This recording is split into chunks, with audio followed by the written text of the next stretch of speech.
What storm is making headlines? Why is the pantless tree frog making news?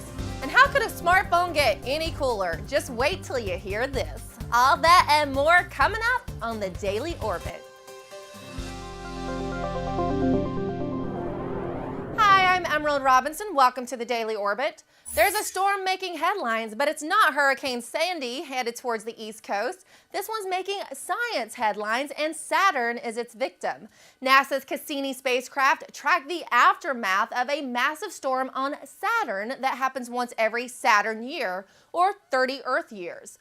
The storm has majorly disturbed the planet's upper atmosphere with a temperature spike that's equivalent to going from the coldest cold of Alaska to the scorching hot summer in the Mojave Desert. The storm, first detected on December 5th, 2010, grew so large that in Earth terms it would blanket most of North America, from north to south, and wrap around the planet. That storm makes Sandy look a little tame. And the pantless tree frog may be in big trouble if they don't put their pants back on. Okay, that was really corny, I know, I just couldn't help myself. Most tropical frogs lay their eggs out of water to protect them from aquatic predators. However, these eggs are now at an increased risk of drying out as the number of rainy days during the rain season has significantly decreased. But scientists say that the pantless tree frogs can switch between laying their eggs in water or on leaves to respond to the climate change. Scientists believe they may better weather the changes we're seeing in rainfall over other species because of this ability to lay eggs in water. Evolution at work. I find that kind of inspiring. Okay, now this is uber cool. They keep making our smartphones more and more addictive. Now a Danish company hopes to develop a way for us to navigate our smartphones with our eyeballs.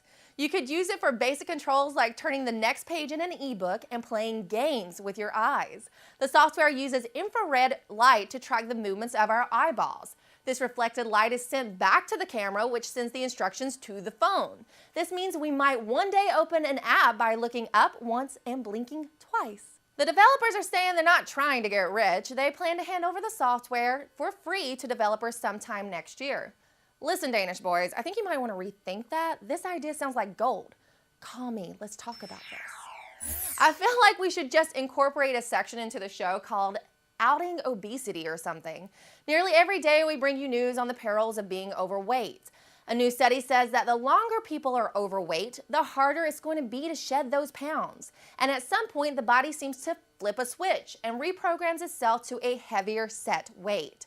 Researchers say their findings demonstrate that obesity is in part a self-perpetuating disorder, and their results further emphasize the importance of early intervention in childhood to try to prevent a condition which can have lifelong effects. Just another call to wake up, America. Looks like Jurassic Park wasn't completely accurate with some of the dinosaurs in the movie. Remember that herd of scaly, kind of bird-like dinosaurs being chased by the Tyrannosaurus Rex? Well, new research recently published says the real bird-like dinosaurs weren't all scaly, but had feathers and wings.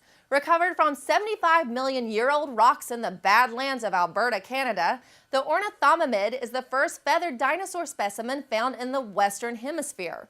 Researchers found evidence of feathers preserved with a juvenile and 2 adult skeletons.